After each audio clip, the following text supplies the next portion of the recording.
This edict identifies Jesus of Nazareth as a heretic and a blasphemer. This season on The Chosen. There are those for whom this will set off a series of events my followers won't understand. Lazarus, come out! I guess you're not holding back anymore. I can't. I'm out of time. See Season 4 of The Chosen in theaters on February 1st, starting with episodes 1, 2, and 3. Get your tickets now at thechosenriseup.com.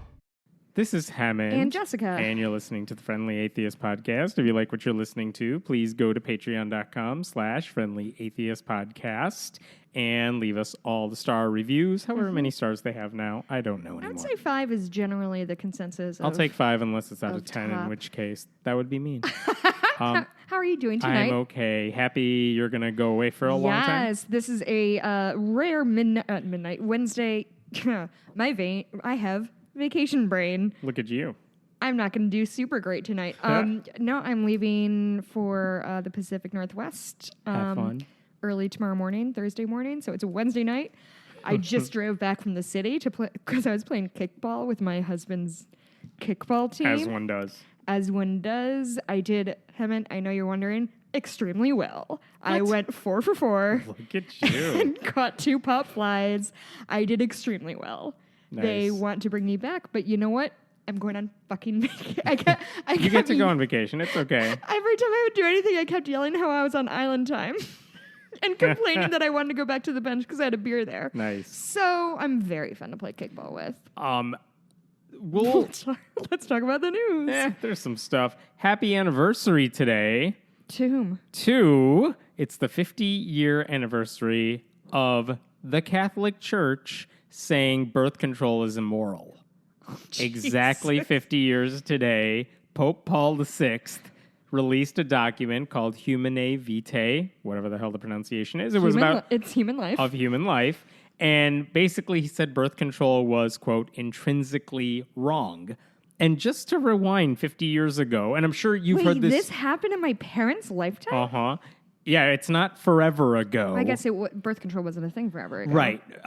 But even then, duh. if you go back to before Roe v. Wade, if you heard people talking about it this week because of all the Supreme Court stuff going on, they would tell you, too, that when Roe v. Wade happened, the Supreme Court decision happened, it really wasn't some major decision. It was kind of one of those like, oh, well, all right. Well, a lot of states kind of already have their own laws, but this makes it nationwide, whatever. Because it wasn't a big deal, even to religious people. It wasn't that big of a deal. And in the Catholic Church, before this document came out, it was more of a, you do whatever you need to do. Follow your conscience, is what the Vatican had said up to that point when it came out. Yeah. And what made them pivot? This document, because it really... But, what triggered this document? This couldn't have come out of... That's a good question. I don't know what triggered it. I know he released it, but at this years date... ago. Was that the 70s? 68. Oh, 68. So birth control came around in the early mid-60s, right? So they had to make a decision about it. And what's really interesting is, at the time, they tell you what you can do, what you can't do. Here's the reasoning the Pope gave for why birth control was immoral, and this is almost hilarious if it wasn't such a destructive... About a man spills his seed somewhere? No, but I want to know where you're going with this. No, that's okay. You tell me. I'm going to look up the Bible verse. Sure.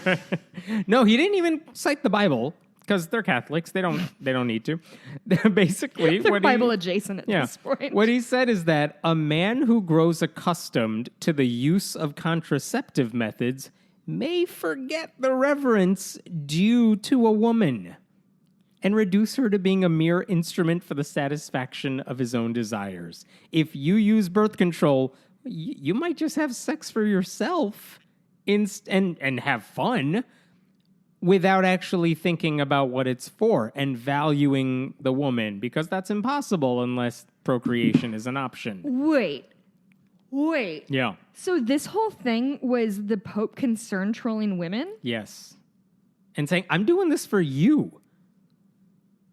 I want sex to be meaningful for you. Therefore, birth control is bad because every time you have sex, it ought to be hopefully leading to procreation. And so if birth control's out there, guys are just going to screw you for the hell of it, and that's not good for women. That was the thinking behind it. Okay, I can't find a specific quote that I'm thinking of. That's I'm okay. sure somebody will tweet it at me. Here's the most interesting statistic I can tell you about all of this, I think. Okay. Spill the seeds. Genesis 38, 9, and 10. Uh-huh. And Onan knew that the seed should not be his, and it came to pass when he... Hey, Mikey. And it came to pass when he went into his brother's wife that he spilled it on the... No, that's not it. They talk a lot about spilling seeds, I guess. I thought it was like anti-masturbation. That's why all the answers are in Genesis. Anyway. The best statistic. In 2016, the Pew Research Center asked Catholics, what do you think about birth control? And, you know, I know there's a lot of Catholics who don't accept a lot of the teachings of the Catholic Church. Only 13%, 13% of Catholics said, yeah, contraception is morally wrong, like the church teaches. That means 45% said it's totally fine, morally acceptable, and 42%, a different 42%, said it's just not a moral issue at all. Yeah, just no let me shit. friggin' use it. Yeah. Well, and that tracks with the percentage of women, Catholic and otherwise, have used birth control at some point. It's somewhere in the 90 to 95% of women have used. Because guess what? Being pregnant sucks. Especially if that's not part of the plan. Yeah. Yes. Correct. So anyway, thank you for walking that back for me. You're welcome. So, as you insult all mothers everywhere. No, I'm not insulting it. I think, if anything, I'm commiserating it as a deeply non-pregnant person right now. But yeah, 50 years ago, that's when the Pope said it's bad. The Catholic Church, as an institution, has held to that ever since. As bad as that has been for them. And most Catholics are like, yeah, we're just going to say you're wrong on this, church. Okay. Just like a lot of them do with marriage equality. They're like, no, I'm fine with gay marriage, and I'm fine with two gay guys being in love, and even though the church says no. Like, there's a lot of Catholics who just, no, my church is wrong on this, but I'll still call myself a Catholic. Can we do a little brainstorming session of, in the last 100 years, what has been a more negatively impactful, I was going to say destructive, but I don't think that's the right word, negatively impactful stance for the Catholic Church to take? As in, what's the thing that's done the most damage, what's done the maybe? most damage? So, like, I would the say thing with birth control has really not only harmed, like, women and their right to choose and their right to decide when they want to be pregnant and the right to have safe sex with people, but, like, that extends to internationally, where anywhere the Catholic reaches, including Africa, or India, where they don't. Mother Teresa had women who were pregnant come to her place. Would not give them any abortion. They wouldn't do that, of course. They don't give birth control. They wouldn't give condoms. This is a church that goes on mission trips around the world. They don't give away condoms. They don't do any of the birth control stuff. And that's a damaging thing to do when you're going to these other places. And telling them that, you know, all sex has to be procreative. That's destructive. There's a lot of destruction the Catholic Church has done. But the anti-gay thing is pretty bad. Though if you just look numbers-wise, I would say the contraception one has impacted, for the bad reasons, the more people. Because the ban on gay acts, which the church believes in, I can be mad about that, but it doesn't affect me personally.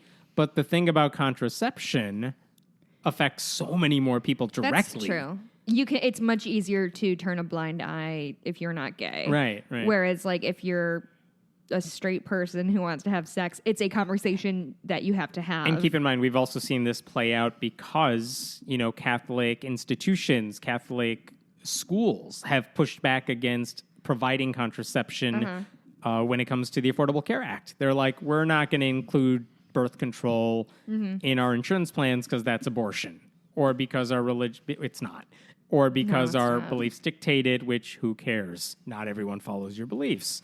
And if you're running, you know, not a Catholic school per se, but you're a Catholic business owner, not all of your employees are going to necessarily be Catholic. So, I mean, this stuff has been destructive in a lot of ways. Yeah. All right. Okay. So anyway, there's that. Let's go to this one because it happened. Can I say, I actually thought for a second that, like, we had, like, a podcasting anniversary or something like that. No, when you said happy anniversary, I was like, Did I miss an anniversary in Hemet? Is he going to Nope. surprise me with champagne? Not at all. No, he did bring me a giant bottle of Barefoot Riesling that he found in his house. I don't know where it came from. Happy birthday. So this story is going to be in the New York Times this weekend, and it just went up online today. I know, thought you that's had why. some sort of... No, I have no ins. It's a profile on Gwyneth Paltrow and Goop. And, the reporter basically followed around Gwyneth Paltrow for a little bit, had a lot of conversations with her, and really talking about how did she take this wellness website into this $250 million business, which we've talked about before. And what's all the deal with the pseudoscientific BS stuff you're selling there? It covered everything. It was a really interesting article. A few things that I found out that I did not know before. First of all, had no idea where the name Goop came from, and it's one of those things is where it her once... initials? Yeah, had no You idea. didn't know that? Had no clue. I don't know her middle names, but I just... It's know. not O's, it's just the GP. But you gotta... Wait, she picked Goop? Goop.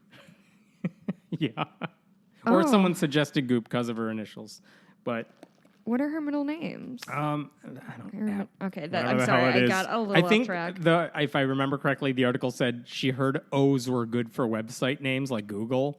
So, all right, let's just stick O's in there. Google, Yahoo. Yeah, so O's. At Everyone all. likes O's. Okay. Anyway. God, Goop is a singularly unattractive name, though. It Okay, I'm really sorry. is. I'm doing the thing where I get No, caught it's up on all the wrong good. thing. Number two thing that I did not know, there's three altogether. The number two thing that I did not know beforehand is that Condé Nast, the big magazine publishing empire, they were working with her to publish a magazine. Because why wouldn't you, right? Because the people who are attracted to her website. Pre-Goop or... This is post. Oh, okay, This is so when this is Goop is present on the day. rise. Yeah, Okay. it's not long ago. Okay. And they wanted to publish kind of all the stuff they publish on their website. But Condé Nast has magazine standards. And they're like, you can't just tell people, stick jade eggs up your vagina and everything will be What's better. your favorite Goop product, huh? It's the only one I know. I think you mentioned that once a week. Well, Go ahead. Don't let me get I off have track. my preferences. Oh, stop. Gross. So anyway, they said you can't publish all the stuff you want to publish because we do fact-checking in this magazine. And so you can only publish things we have to be able to verify. Like if you're saying take this because it's good for you, or take this medicinal thing, or we're saying it's going to cure you or it's going to help you in this way. Not just this will make your life better as a general wellness thing, but if you're going to say these things, we have to fix if it. you're making a specific claim Yeah. that needs to hold to some kind of scrutiny. And basically, they didn't want to do it. Gwyneth Paltrow's team. We're like, what? Fact-checking? No. Why could that be? I don't know. Here's That's so surprising. I'm going to read you this. This is what they said in the thing. We're never making statements, Paltrow said, meaning, says the reporter, they're never asserting anything like a fact. They're just asking unconventional sources some interesting questions.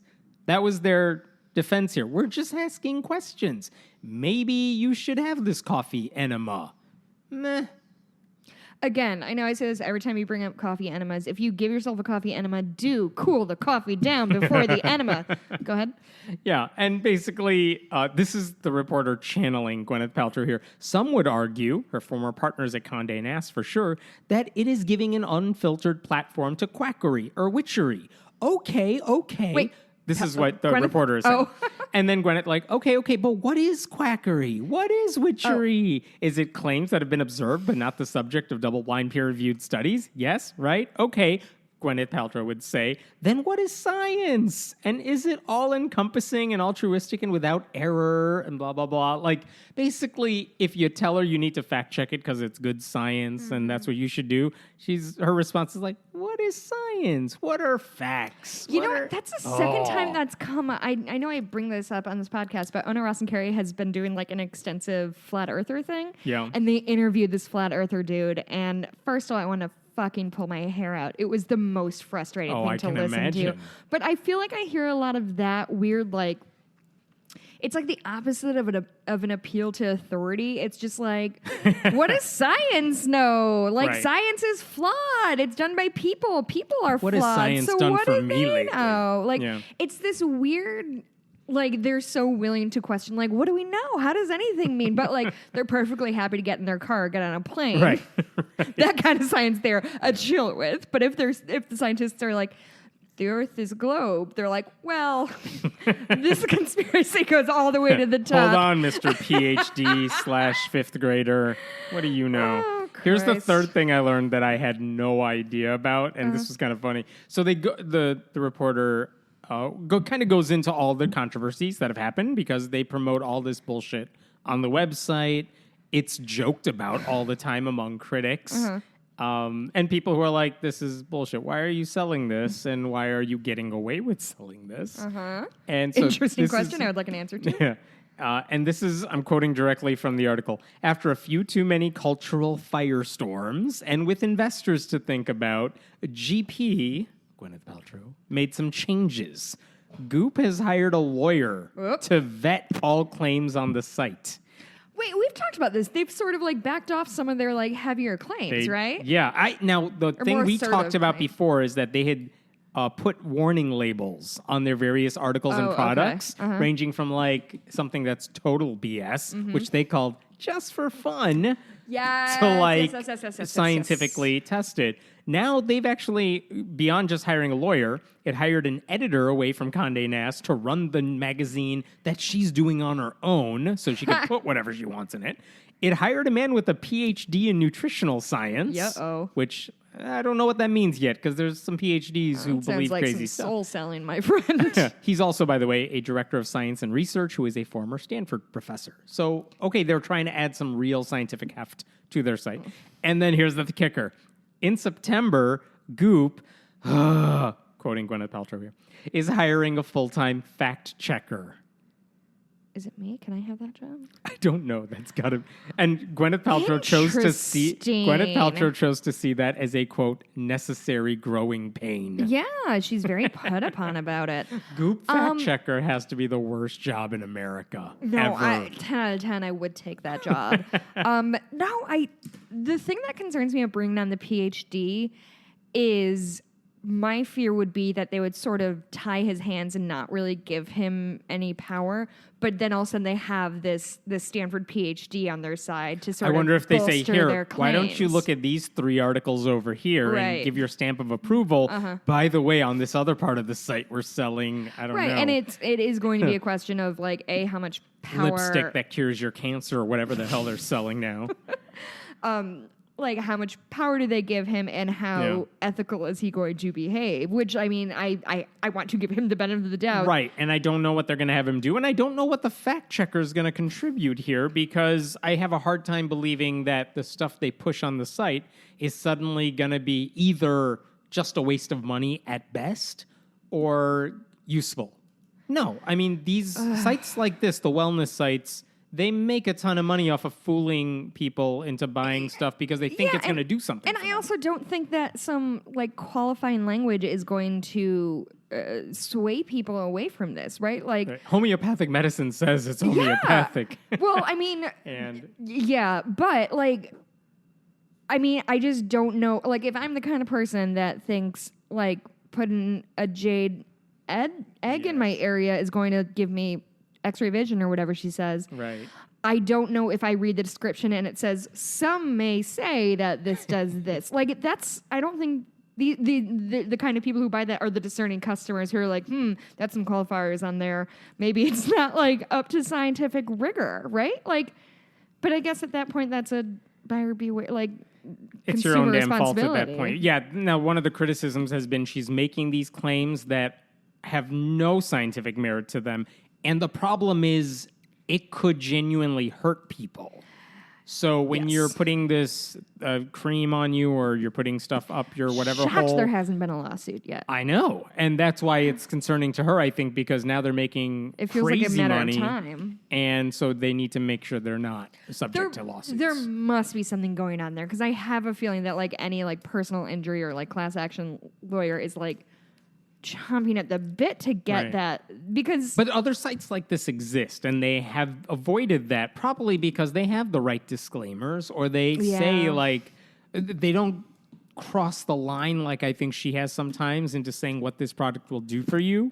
They might say it does some other stuff, or they'll give, it'll make you feel better. It'll, jumpstart your day, but not to say nothing it'll that's fix provable something. or falsifiable. Right. So Interesting article. We'll have a link to it. It'll be in the paper this weekend for anyone who reads, actual print, but it's online now. This one, I forgot if we covered this years ago. I don't know if we were talking about news articles a couple years ago. But, okay, this 11-year-old kid, his name is William Malis, whatever. He's 11. He just graduated from a place called St. Petersburg College. Okay. So the headline everywhere is 11-year-old graduates from college. Oh, my God, this kid is so smart, right? Sounds smart. What am I missing, Hammond? Oh, man, a lot. He's going to be entering a different school. He's going to go to the University of South Florida now to pursue his further studies. Okay. So good on him. Let's get this out of the way. That's not an easy thing to do, to be 11 and to go that far in your schooling. I would argue to be an adult and do that is pretty That's impressive. right. So more power to him. Every article refers to this kid as a genius. I wouldn't necessarily go that far. This All right, kid. Hammond. Sounds Here's like you're why. jealous of him. Yeah. Here's he graduated from college, right? That's what all the headlines said. Well, he got an associate's degree from the community college. God, Hammond. That's fine. This is not a cute look on He's you. not a PhD yet. You know what I'm saying? If an adult graduated from community college, I'd say good for you. You have a college degree. Whatever. If you're a PhD, I'm like, oh, you're really smart. Okay, fine. You're smarter than I am. I don't buy this kid's a genius. And here's another reason I don't buy this kid's a genius. This is not a knock. Why people hate atheists? Sorry. No, this is why they hate me. Just to be clear, I'm not knocking community college. I'm knocking everyone's given this kid the benefit of the doubt, and I don't like it. Here's what he wants to do as he continues his studies, which, by the way, is the same thing he said when he was 9 and graduated from high school, and I didn't like him then either, because that didn't impress me either, because whatever. Here's what he wants to do. He wants a PhD in astrophysics. Good for him. That's going to take some work. I wish him the best. When he gets his PhD in astrophysics, I'll tip my hat to this kid. And then he says...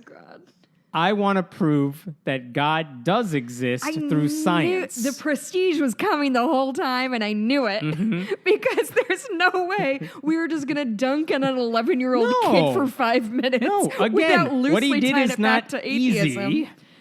Oh, But he's pursuing all this because he wants to prove God exists. He's 11. Because he's 11, though he said it when he was 9. Is he going to prove Santa Claus exists first? First of all, rule number 1 of any science, you don't start with your conclusion and then work backwards. Oh, God. So, no, you don't say, I'm going to prove this thing that is whatever. Well, by the time he gets his PhD, he'll be 16. He'll have more independence. He'll be driving around, and maybe he'll, rebel against his parents. I mean, finally. a couple things. And by the way, his dad is a Greek Orthodox priest. His dad is a minister of some sort, so... There's that.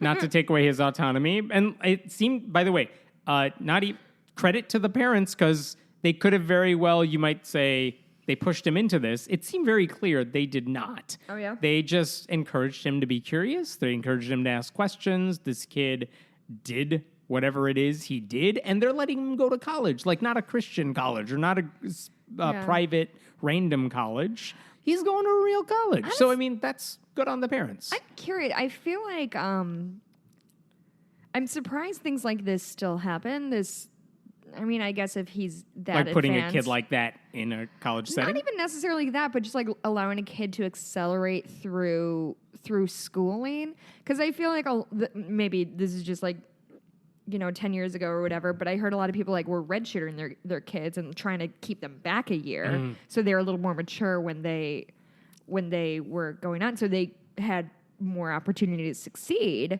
And, we're a little older, a little more mature.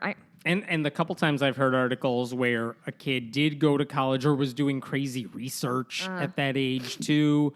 I remember one time I remember this because I think I was in high school at the time, or I was about to enter college, and there was a news And article you in had a 9-year-old Chicago. classmate and you hated him. I didn't, but I read about that kid, and they were saying he's going to college and he's pursuing medical school. He's starting medical school, and I think he was 9 or 10, and that was at a time when I think I was trying to get into med school or whatever. So it was in like, your fucking face, kid. right? I'm gonna go to That 1 year kid medical wins. school Well, that and kid then got start in- a blog. That's how it works. That kid got into a way better school, so good on him. But the thing is, here's where it got weird. Beyond the obvious, because your first couple years you're just learning science. You're just in the classroom. So that if he's smart, he could pull that off. Yeah. Where the school had an issue, they're like, we'll let him in because the first 2 years shouldn't be an issue. What happens when he starts rotating and he's just meeting about to patients? say. Because a patient doesn't want to see Doogie Howser. You want the one who No. knows what they're doing and looks like they know what they're doing. And holy shit, God forbid that kid does an OBGYN Right. rotation. Fuck that noise. Absolutely not. I think what they ended up doing, this kid ended up doing a medical degree and a PhD, which other people do as well. But what they said is do your first 2 years, but before we send you on rotations for your last 2 years of med school, do your PhD, which takes a few years. And by the time you're ready for Ripen rotations, on the vine a little bit, my friend. yeah, you'll be young. You'll be younger than everyone else, but it'll make a little more sense when you're visiting. And whatever, I think it's fine. I remember though reading one of the articles about him when James Watson of Watson and Crick, because he's still Wasn't alive. that the computer that? That's a different Watson. Okay. James that Watson, the scientist, said to that kid, Wait, is that Sherlock Holmes' assistant? "No, not even." The computer or like just the name Watson. Yeah, I'm just doing a fun bit on the name Watson. I got you. You're not a good improv I'm not partner. no. Go ahead. So I remember James Watson said to this kid, like, do research, stop, don't have friends, don't get interested in girls, just do research because you're 9 and you're brilliant. So go do all that stuff because this is when your there will mind be is fresh. no ramifications when you're an adult. Yeah, and that's all the criticism was like, dude, let the kid have a life of some sort. Anyway, back to this 11-year-old kid I'm not necessarily a fan of yet. You're such an asshole. Whatever.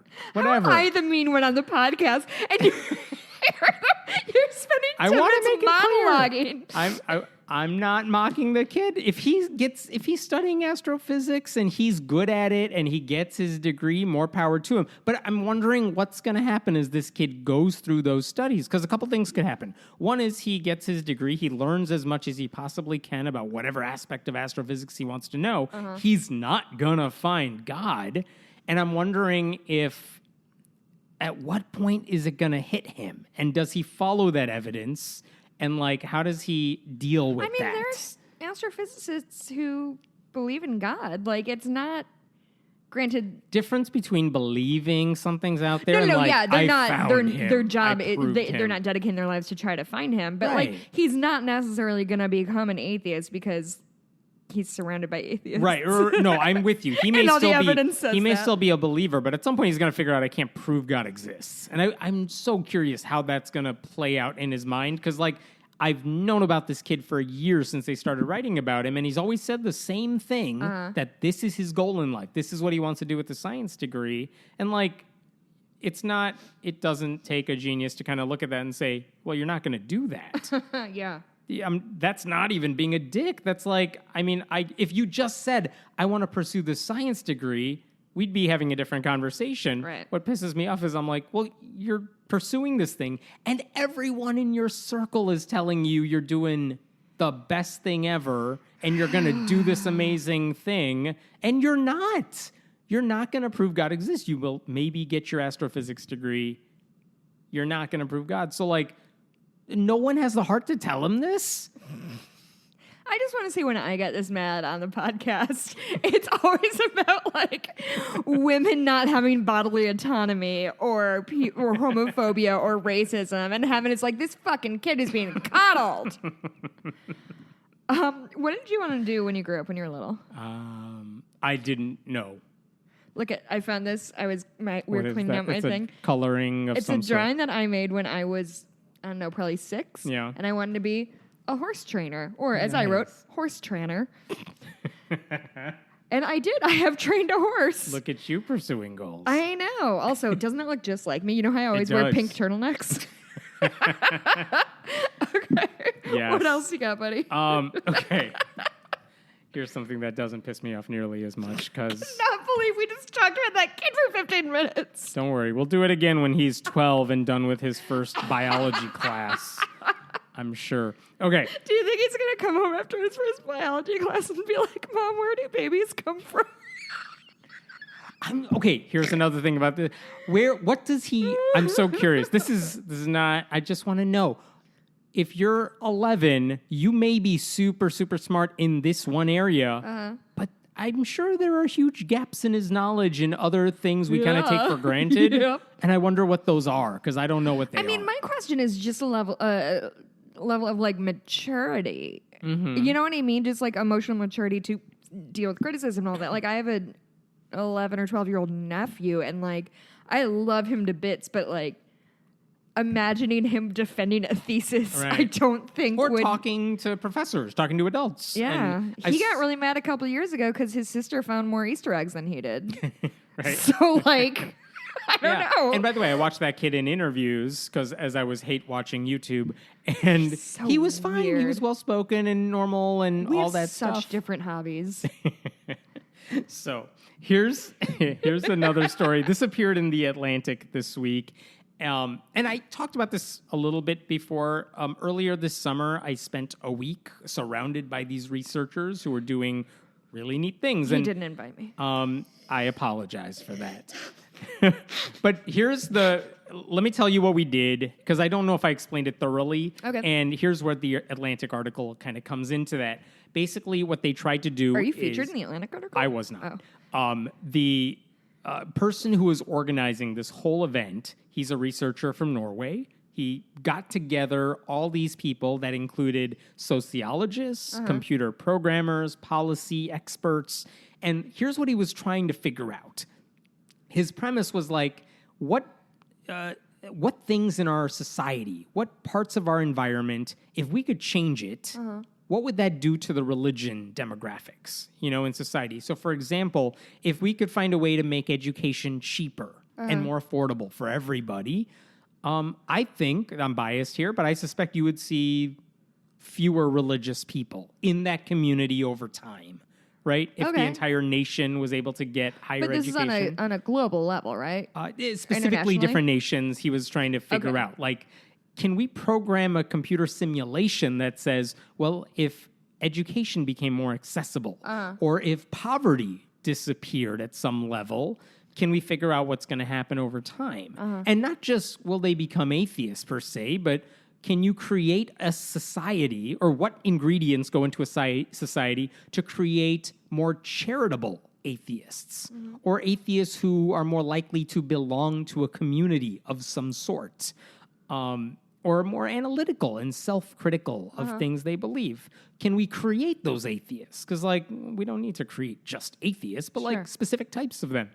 So what they were trying to do is to say, we actually have data on this, demographic data and charitable contribution data in some countries that go back 10 years, 20 years. You can plug all that into your model and say, I'm making this up just for the sake of example, it's 1990. Let's plug these ingredients in and see what happens by the year 2000. And we have the answers to what happened in 2000, so we can actually see if our model was right, if we ended up getting what actually happened, right? That makes sense? And then the idea was, well, if it worked, because we can verify it using data we have, now let's go 10, 20, 30 years into the future and see if I we could see. predict what's going to happen down the road.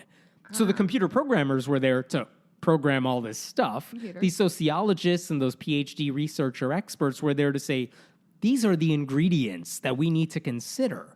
Because when it comes to charitable contributions, for example, this is the group I spent most of my time in. It's like, well, what counts as charity? Like giving to your church or giving to if I gave to American Atheists, should we count that as charity? Because it kind of benefits me. Oh. So that doesn't really count. But if I give to the Red Cross, that's a different type of charity because it's not just me, That's right? an interesting take. So my only standing donations are I donate to the ACLU Yeah. and I donate to Planned Parenthood. I don't use Planned Parenthood, but I could need it. Maybe, right? So that may be like, well, And so that's the a type ACLU, of charity. I would argue, but because my donation time is not going to like fighting hunger or something like that, that does not. I think if you gave to a group that helps poverty-stricken countries feed hungry children, that is a probably more charitable thing to do than the ACLU or Planned Parenthood, which you like. You fight for those causes that could affect you one day. I never thought right? about that. So I'm these are so uncharitable. I thought I was so charitable. Well, that's the thing, too. When you see studies that say who's more charitable, religious people or atheists, usually religious people are but more if you're charitable. saying my charity is I'm giving to my church, Then I say that doesn't count, right? Or can we take that out because you're helping yourself? That's not the same. Or So- what about if you're going out to promote your or to help your community? You're going to go volunteer at XYZ, but like you're doing it also as a You're part of that community, though, right? well, and you're helping yourself. I guess I'm thinking more specifically. Like there's a charity around here called Feed My Starving Children. Yeah. Have you heard of it? Heard of it. It's just very. It's what it says it is. Christian, I think Christian or Catholic or one of those.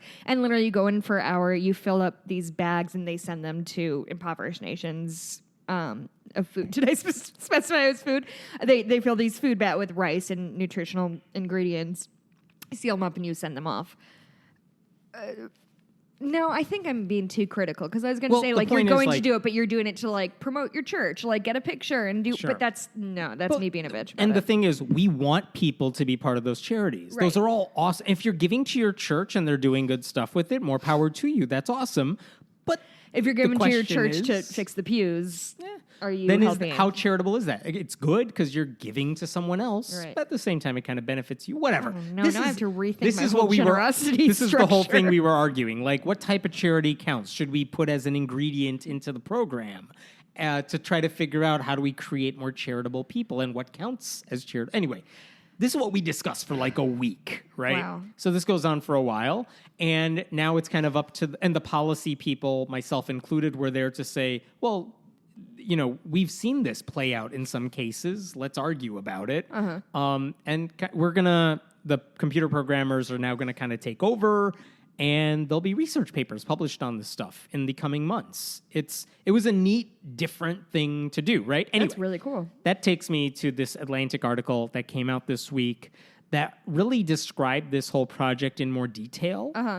That kind of explained the whole idea of computer modeling as a way to figure out what we can do with these religious demographics. And one of the ways they talked about it is to say, hey, in Norway, for example, where the researcher was from, or in Greece or something like that, where they're taking in a lot of refugees, if we're taking in a lot of, let's say, Muslim refugees into this country that is not predominantly Muslim, what's going to happen in the future in terms of religion? Are they going to shed their faith or assimilate into a different religion? Is the whole nation going to become more Muslim? Are we going to have better, more charitable people as a result of the mix? That was kind of the questions they were trying to answer in a lot of ways.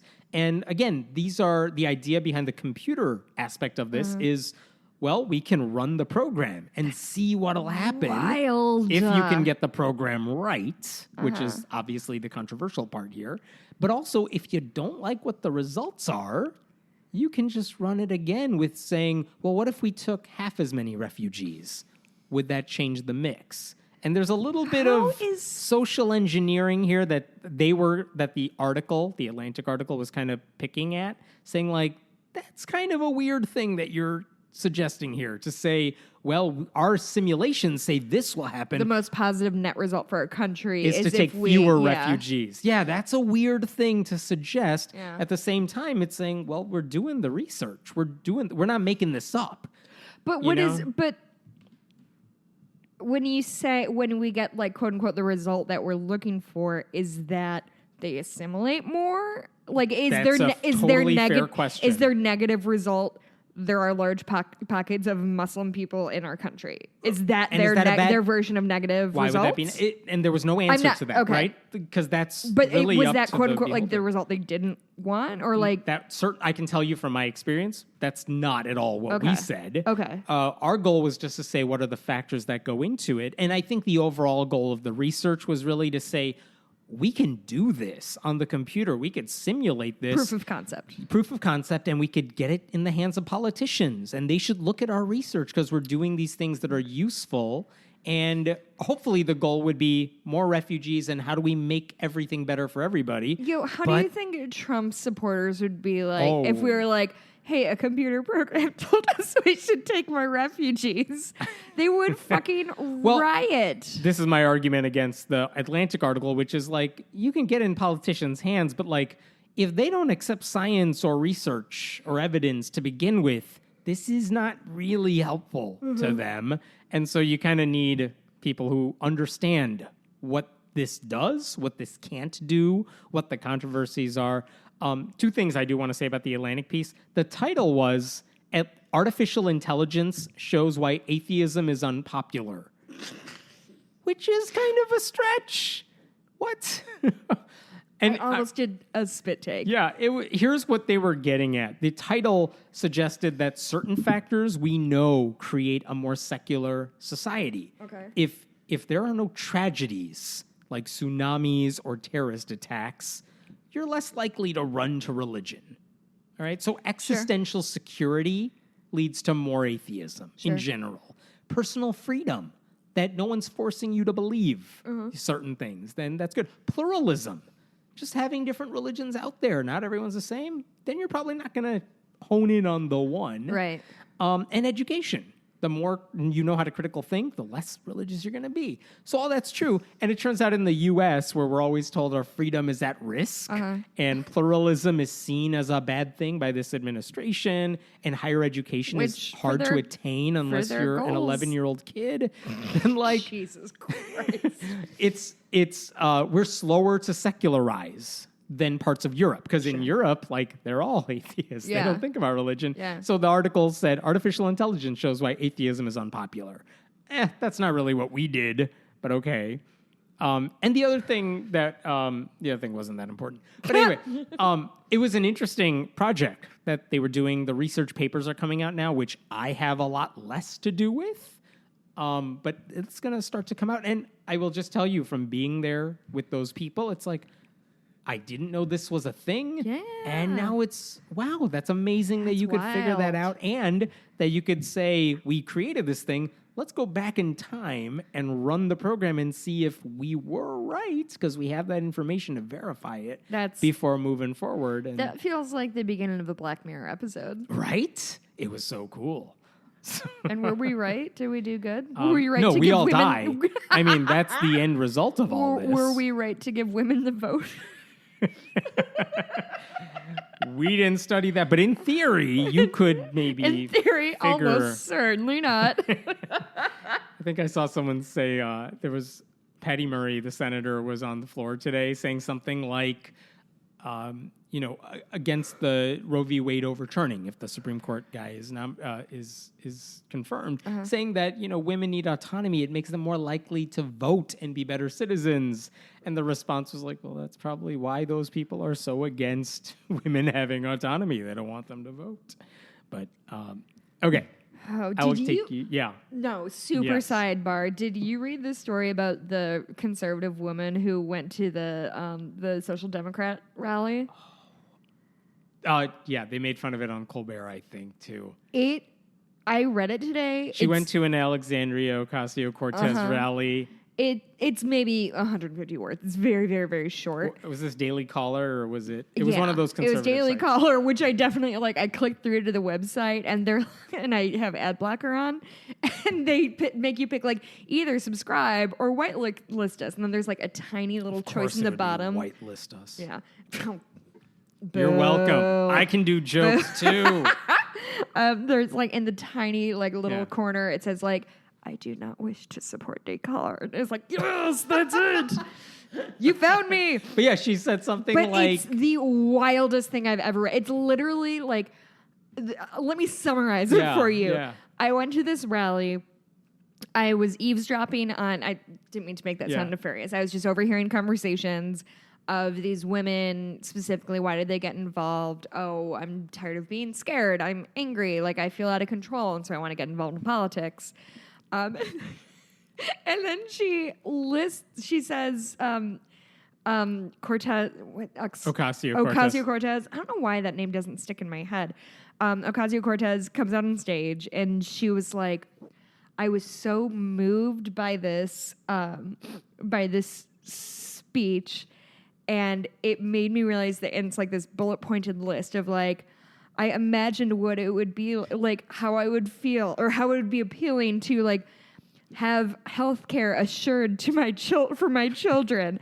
I imagine as a formerly like, broke woman, what it would be like to have a guaranteed income, and literally does nothing to say. I can see why she's so appealing. Yeah, and like that's literally scary. was just like, I see why this is, and then didn't say, well, this is why me as a conservative doesn't believe this. I don't want the government involved, or like whatever her points are. She did nothing to like rebut it, and literally was like, wow, it really scared me how appealing these talking points were, and I left with the feeling of there, but the grace of God go I. And I was like, yes, your life is so hard. I think you're a socialist, dude. I think Fox News also on Sean Hannity's show, they show this bullet point list the bullet point of Ocasio-Cortez is, oh my God, and they like said it's it a as bad thing. Yeah, and it's like healthcare for all. And they didn't even affordable. spin it. That's my favorite things. They didn't even spin it. Or like, can you imagine if everybody could see a doctor? Not a world I want to live in. Stupid. Speaking of idiots. Stupid idiots. Okay, Reverend Jerry Carter. You don't know his name. He's a Republican. He's running for State House. No one knows his name. Okay. He's running for I State certainly House. do That was not. not on you. State House in North Carolina's District 65. So he's the Republican nominee for that seat.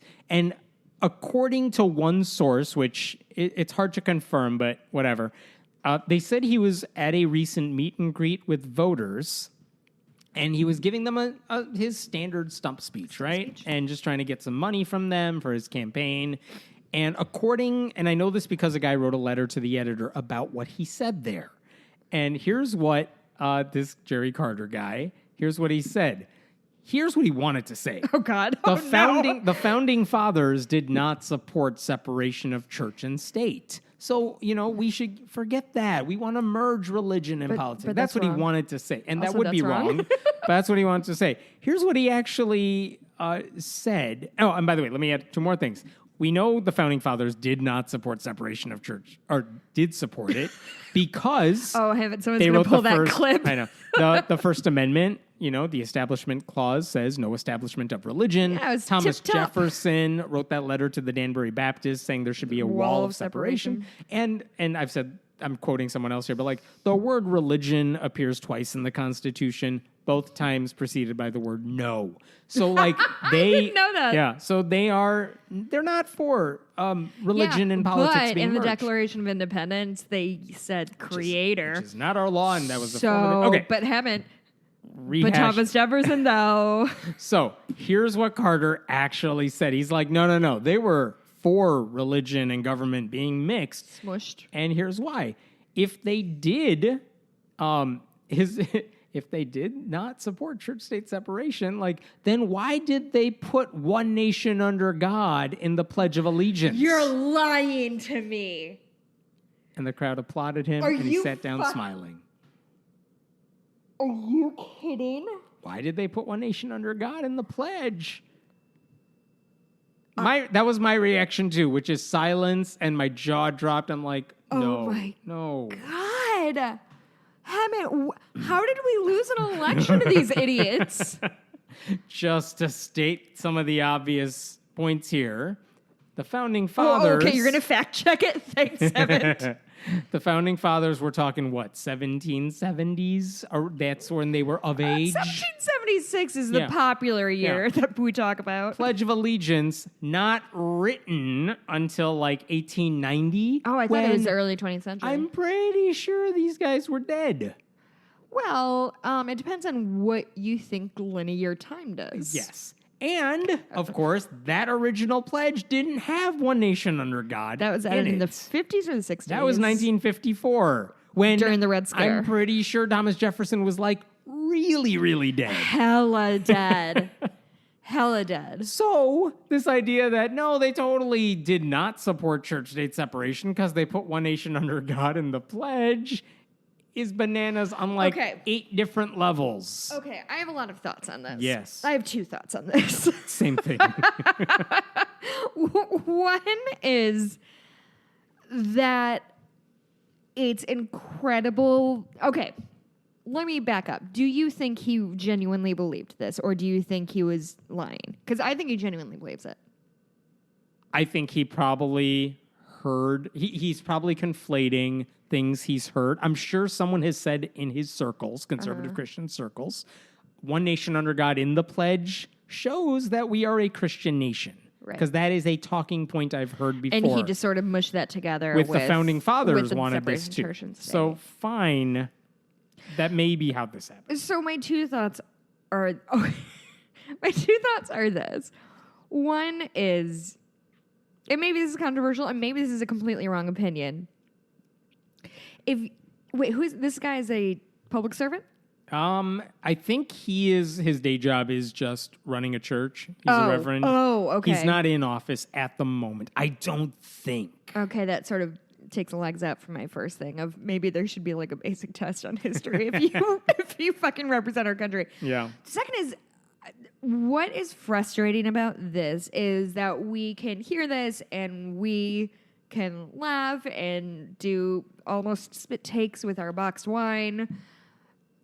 But the reality is that people hear this and have no critical thinking. No, they skills, applauded him when he said don't this. care about the truth. Yeah.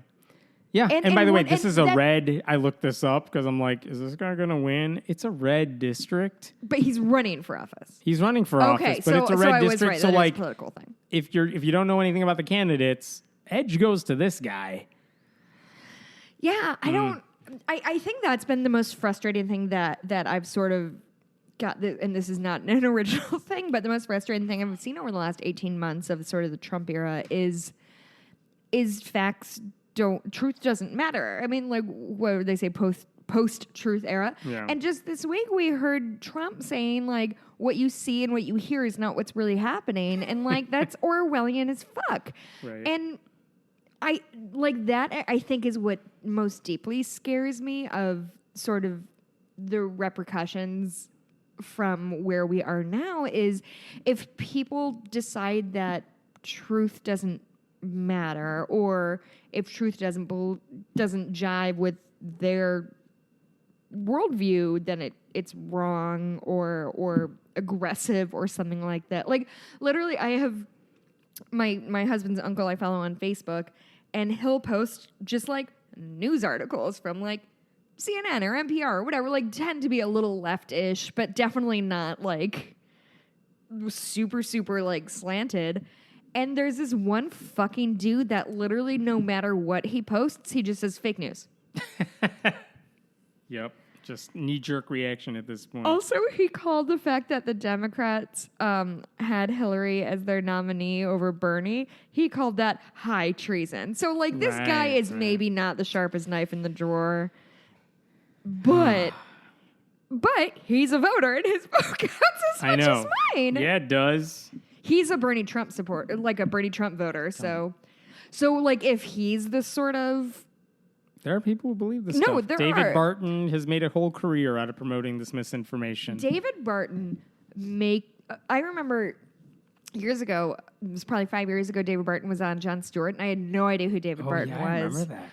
And I might have written about it when I, like back in the day when I was writing for the blog. I don't know. Yeah. But I'd never heard of David Barton. I wasn't. And Jon Stewart knew who he was and tried to pin him down on some of this. And I remember watching it and like because he doesn't present as a alternative fiction or alternative history guy or like he's very much like I'm a historian and these are my he's views. getting all this from firsthand documents. Right. That's his shtick. Yeah, but I have the letter. But this he is what pulls said. them in such a.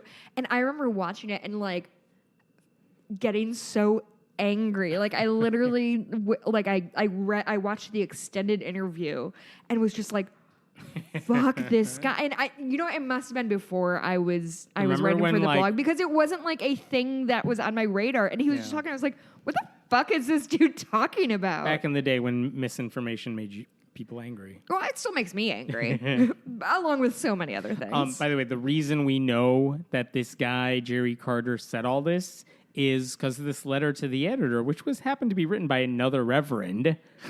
His name, wait for it, God. Wally White. Walter White is his name. Jesus. And here's the letter. Christ. No, this guy's awesome. Here's what he wrote. Part of it. I don't expect every Well, we citizen. shouldn't dunk on his name if we're gonna.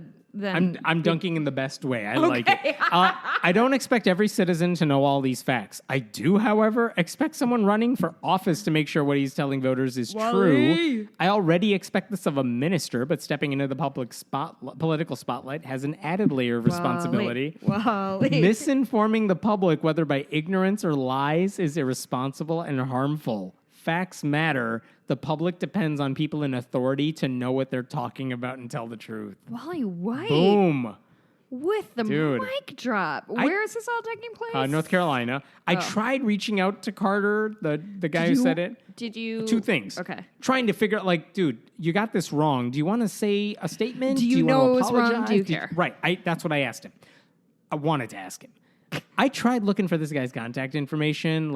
Does he have a political site? I'm running for office. There's no contact page on there. Really? I managed to find an email address somewhere, and I emailed it. Is it at bounced back. hotmail.com? It bounced back. It was a generic sort of thing. But then I realized, there's a typo in there. His own thing had a typo. But I'm like, but it's just a misspelling of his name. So I tried sending it to what I thought would be his. It didn't bounce back, But I haven't heard back. So I don't know. that is some wild stuff. One time I tried to, when I was working at a job a couple times ago, I was trying to call somebody to offer them a job, but their phone number was wrong on their resume, so I couldn't offer him the job. I think we eventually got a hold of him, but Dude. I mean, it was for a writer and editor, so maybe that should have been indicative of his future performance. Yeah, right. Anyway, I just remember being like, am I still going to hire him? That feels pretty egregious. That does. Anyway, that's very embarrassing for that dude. And Wally White is my hero. Does he want to come on this podcast and be my friend? Do it, Gwali. Two more. Sure, he's an avid listener. I'm sure. I got two more for you. This first one is a sadder story, but there's two South Asian atheists who are activists. One in India, one in Pakistan. And both of them are now facing blasphemy charges. And they're never legit charges. Because, who are you offending? Blasphemy, is a dumb crime. It's religious people. Yeah, blasphemy doesn't offend anybody. It shouldn't. But anyway. That's...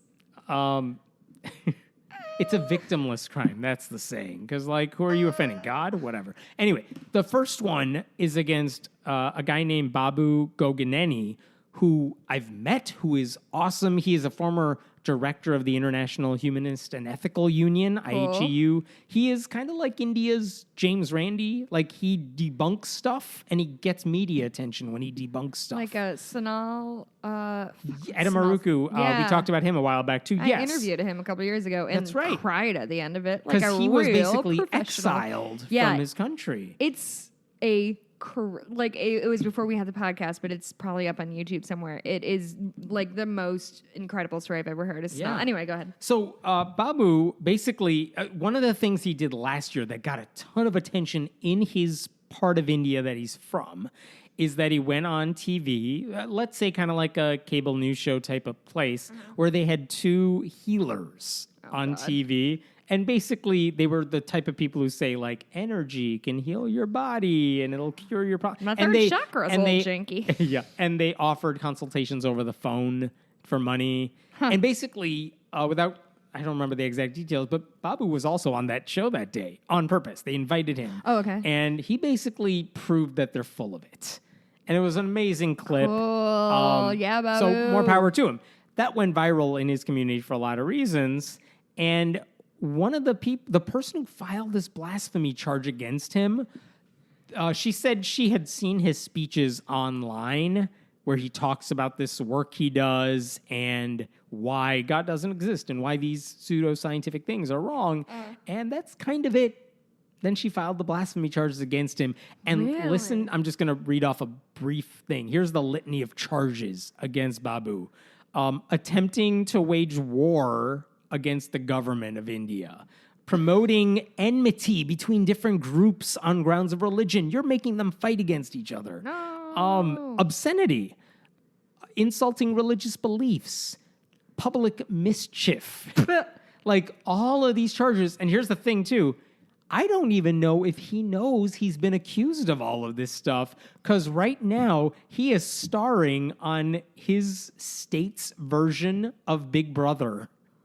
What the They invited fuck? him in the home of their version of Big Brother, and he's in there, which means you're isolated from the real world while this is all going on. That is wild. It's called Big Boss Telugu, which is their local language. Big Boss Telugu 2, because it's the second season. Sure, you he's gotta been keep locked those up in there rolling. for a month. He can't even defend himself because he doesn't know what the hell's going on right now. His lawyer basically said, "Can you at least wait like 2 months until maybe he does well on the show? Like he's still in there and he's out doesn't this before feel you can like charge him." warranting pulling him off a dumb reality show? They literally could, but I don't think he would want that, and I don't think like the lawyer wants that. It's like, Yeah. it's a frivolous charge. Don't pull him from the show for this. Yeah, he's So gonna be that's- famous. That's some real permit patty shit that she's pulling, though. Some weird stuff.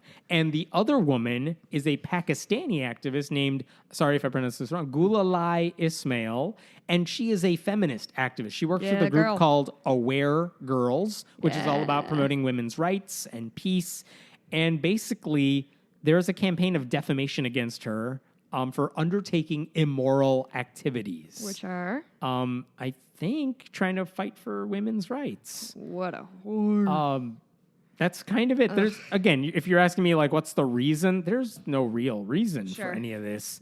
She's stirring the pot. Yeah, these are both separate incidents, but they happen at the same time. Remember, in Bangladesh, also in that region, we've seen a lot of atheist activists get murdered. Sure. And now these two have been accused of blasphemy, which, if nothing else, paints a target on their backs. For which is sure. What's freaky. I mean, that's why, again, going back to Sonala, like he hasn't been back to India, I think, in years. Yeah. He lives in Norway now, I think. I don't know where he's now, but I know he had to move out for a while, and I know Babu travels all over the world all the time. Yeah. But like he likes his home. He's a big deal in his home like state. He doesn't want to like not be able to go there. Well, So yeah, and most people like going home. all the more reason to just every nation needs to get rid of blasphemy laws. They need to make it very clear that insulting Believe it's perceived- 2018. it's insane. And again, it's one thing when you hear about like, I don't know, this is a totally racist because I'm brown. I could say this. Like when you hear brown countries doing it, it doesn't seem like a big deal. But like Ireland is trying to abolish it because they know Pakistan said, well, we can have our blasphemy law because look at Ireland. So Ireland's on the verge of getting rid of it, but Pakistan has it. They need to get rid of it. India has a version Interesting. of it. They need to get rid of it. And because that wasn't racist, right? No, I'm brown. Okay. I can be racist all I want. Okay. To my people. Anyway, I hope they're going to be okay. I don't know how this plays out, but it's That's so totally scary. frivolous, scary charges. I have one last happy story for you. I'm ending on a Yay. positive note. And this is from Yorkshire, England. In Sheffield is the city, and they have a city council there. It's a big city council. You have to be elected to it, obviously.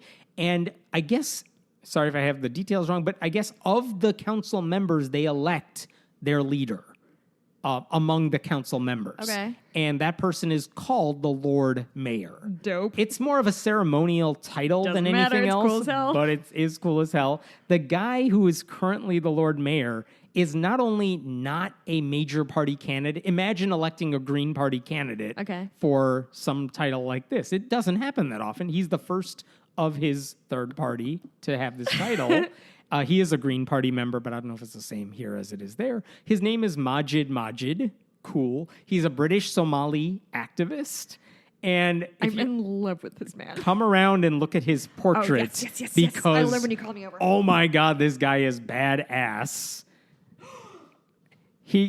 Oh my God. He's squatting like a gargoyle at a city hall podium, and he's wearing badass shoes, and I'm he's in love with he's him. wearing a necklace that is amazing.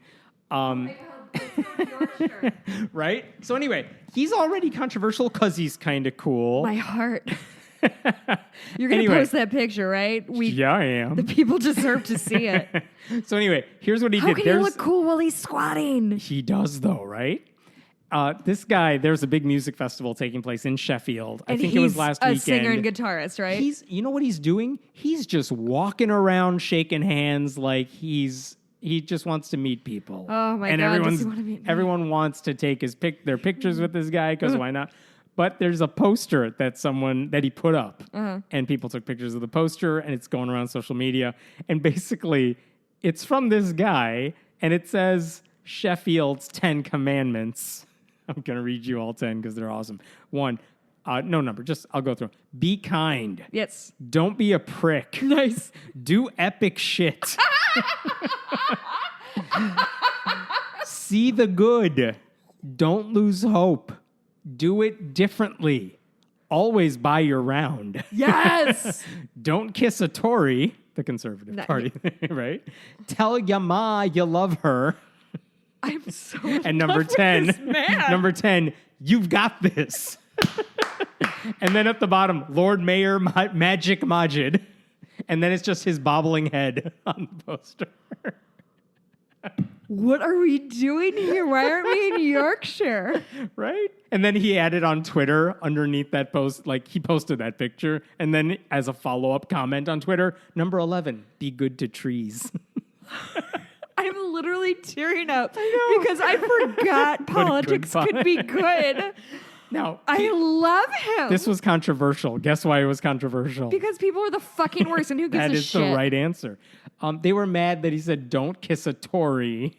Yeah. One lady... Well, try not being a Tory, you'll get kissed. One lady wrote, my mom is a Tory. I kiss her every day. She's kind and loving and good and tolerant. She doesn't judge anyone because of their politics. I'm sorry you don't like my Tory mom. She's a wonderful woman. I don't think that's what he meant. To which he responds, hi, Helen. I'm sure your mom is an amazing woman. Please don't take it serious. It's just please don't take it serious. It's just tongue in cheek. Fist bump, green heart. Oh, I love him. I'm in love with him. Mikey, sweetie, I love you. You're going to bed. I'm leaving you for the mayor of Yorkshire or something. He's excellent. He is. And obviously, other people had awesome I'm not things really leaving to you, say. baby. I love you. Other people had awesome things to say about him. It's just in good spirit. That's excellent. Aw. Oh, that's so heartening. I know. Commandment 2, don't be a prick. Don't be a With a little prick. asterisk instead of the letter I. Because Oh, you don't want to sure. offend anybody. No. Also, do epic shit. Asterisks for the I. Nice. So, And he's in Sheffield, huh? Sheffield. I will say, Yorkshire accents are inscrutable, so I don't know how well we'd fare there. But fuck, yeah. That's excellent. yeah. That's very, this guy very seems good. cool. Is that all? That's all I you got. had? Sorry, I didn't bring anything today How because dare you? Like you're I- traveling in the morning I or have something. gone nonstop. I had worked today, went downtown. I didn't have time to research. Haven't got my back. But Don't we're worry. I getting- wrote down 11-year-old. I'm like, this will take me an hour. I laughed so hard I choked. Okay, so we got an email from Emily. Yes. I don't know why I said it like that. Hi, I'm very Emily. tired and I'm very excited to go on vacation. So, Emily, here we go. Just finished listening to the newest podcast and heard you were out of... yeah, we were out of listener mail. Thank you, Emily. We were out of listeners. Thanks, listener number 1. Get it, girl. My name is Emily. I'm a 22-year-old female who lives in Provo, Utah, home to BYU and Heart of the Mormons. While out in public, I receive dirty looks for wearing too short shorts or showing my shoulders, and even have had strangers approach me saying I shouldn't tempt the Mormon men. Jesus. For the most part, I've learned to ignore, but I always worry about making people uncomfortable by swearing in public with friends or being rude when people say I should dress to the community standards. I don't want to be rude or intrusive, but I also don't want to conform my life around their beliefs and values. Is there a good balance when everyone around you holds a certain belief like modesty or swearing so high that you can still live the way you like but be respectful? Hope that made sense. It certainly did. Want to be respectful of the culture and community, but I swear if one more person tells me how sexual my porn shoulders are, I'm going to snap. There is Emily, you're great. Thank you. I'm going to say the nice things about us now. We have nice things? Yeah, people say nice things once in a while. Thank you guys so much. I'm grateful to have found your podcast a year ago. I feel alone sometimes with my beliefs in this state. Jessica, I love your potty mouth and swear as much as you do. Also, I wish I could give you 5 stars, but I don't think Google has a rating system. Is that a thing? Son of a bitch, Google. Those bastards. Buy an iPhone, Emily. What are you doing? Thanks, Emily. Thank you for writing, Emily. There is an ex-Mormon subreddit, and I did not know about the porn shoulders, but if you go on the ex-Mormon subreddit, you have all these people who left the Mormon church, and they post selfies where they show their shoulders, and they're like, that's right, I'm showing them, because I got nothing to hide anymore. It's kind of nice. It's kind of cute to see all these selfies of guys and girls like, here it is. Yeah. So what should she do? If the concern is if she shows her shoulders, if she looks like a normal person, people stare and judge her. So I don't want to shag you, Hammond, but I feel some kind of way about this. Yes. So on the one hand, I do want to say I get where she's coming from. Like you don't want to exist in the world as somebody who is going to be gawked at as weird or not fitting in. And she clearly is an empathetic person. She doesn't want to make people feel uncomfortable. I think the closest I can relate to this is my husband's family is Catholic. My family is intermittently Catholic.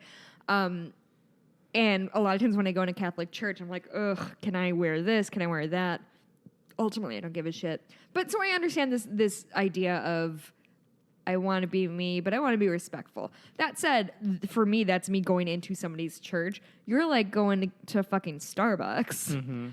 Mm-hmm. So if it's me, and I'm talking as a 32-year-old woman who like would welcome somebody to confront me in public, and so I could fucking yell at them, I would be like, tube tops for life, I guess. They're not flattering on me, but I have to make a point. I don't know. I think that Emily, it's something, and this is not helpful, but it's something that has to come from you and what makes you feel the best. I guess it's about weighing, okay, what do I hate more? Do I hate sort of censoring the way I dress and double checking everything I wear? Or do you hate being stared at in public more? I guess my number one suggestion would be like, don't hang out in Mormon cities. Maybe like come to Chicago. I show my shoulders. Any big city. I show my shoulders all the time. Nobody looks at me. Yeah. Or any big city where there's not a huge. Yeah, I mean, Mormon but listen, population. if that's where you live, that's where you live. Right. And if that's where you want to be, you deserve to be there as much as any other human does because you're also a citizen of that city. Just because most people are Mormon does not mean they monopolize the public space. That's not how the country works, at least right now. So, Emily, to you, I would say maybe if it's me, if I'm 22 and I'm living in a conservative area, I would maybe have a couple like lines set up for if somebody does say something for you, have something that you're like ready to fire off back at them of like, my shoulders aren't, you could even say like, God gave me these shoulders, they're not sinful or something like that. But like, so I used to live in Uptown in Chicago, which is sort of it can be a dodgy area in some places. And I used to get catcalled a lot, or like men would like try to stop me in the street to talk to me. And eventually I would always get flustered and angry and scared. And what I landed on was, don't talk to strangers. If somebody stopped me, I would yell, don't talk to strangers at them and keep walking. And it made me feel really good to have something canned. Something like I didn't have to be quick or smart or witty. I could just like have this thing that I react and say. So maybe consider that. I am never going to say cover up to make other people more comfortable because fuck that noise. Like it's not your responsibility to make people more comfortable with your shoulders in public. If they're being tempted by your like fucking collarbone, then that's on them and it's not on you. And I think the fact that you would even write this says a lot about you as a person of, I want to I don't want to be a shit stirrer. But God, you're not.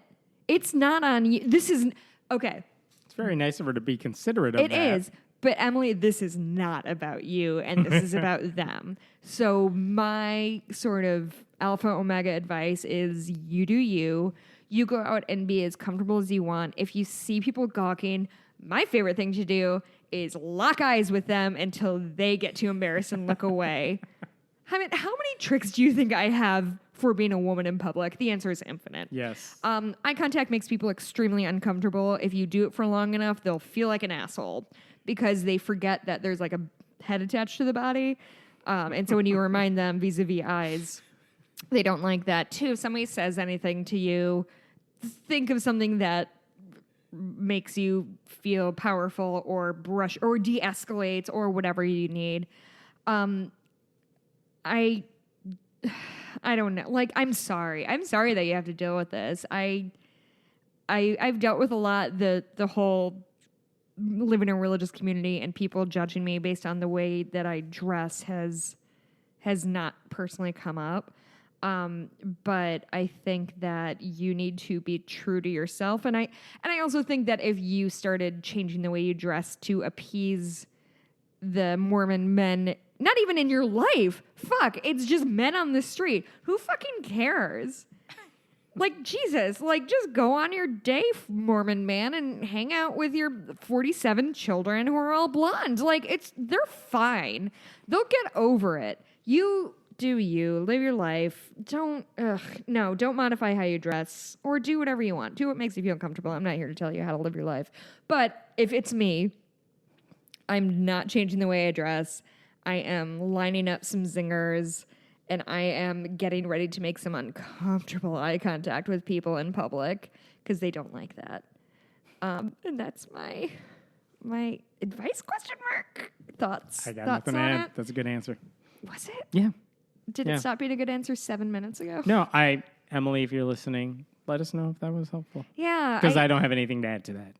No, I don't. Hammond always wears T-shirts. He's very modest. Yeah. You should see me in winter. I was going to say, it's the height of summer, and Hammond's never not worn 2 shirts to my house. That's accurate. But I'm very leery when he wears just a T-shirt. Next week, shoulders. I'm not going to be here. You wear whatever you want. Right. Cool. Do you have anything? No. No? I could go on about the kid. God damn it, Hammond. You're not making us look good. I have more. Have you gotten to watch Nanette yet? Yeah, I did. It was really good.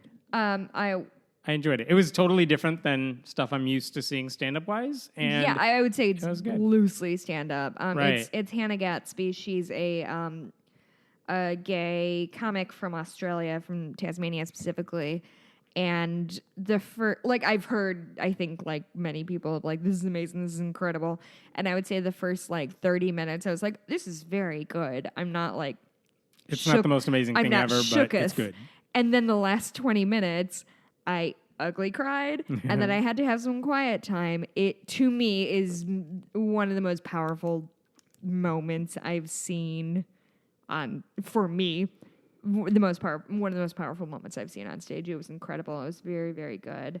It's on Netflix if you haven't seen it. It's called Nanette. Have a good vacation. I'm going on vacation. Maybe we'll do a show next week when you get back. Maybe we'll air an interview that we did a while back and never published, but we should. Yeah. One or the other. We'll figure it out. So that's this week, next week. Yeah, I'm coming back Saturday. Maybe we can do something. Or maybe I could not. What? We'll see. We'll see. Everybody, thank you for listening. Thanks. Hammett, where can we find you online? I'm at patreon.com/Friendly Atheist Podcast. Or yeah, at donate. Hammett on Twitter. We've got some fun Or goals set up. We're trying If you give us 5 stars on iTunes, I will pop up magically in somewhere. Oh, I usually check iTunes before we record That's this. a horrible idea. So I can see if people say mean things that I can read on the air. You know that's my favorite hobby. You can find me on Twitter at... You just threw a pen! I did. I just got mad. Oh, do you about miss the kid. Dottie? Dottie's already at her babysitter. Oh. You haven't even noticed she's gone. No.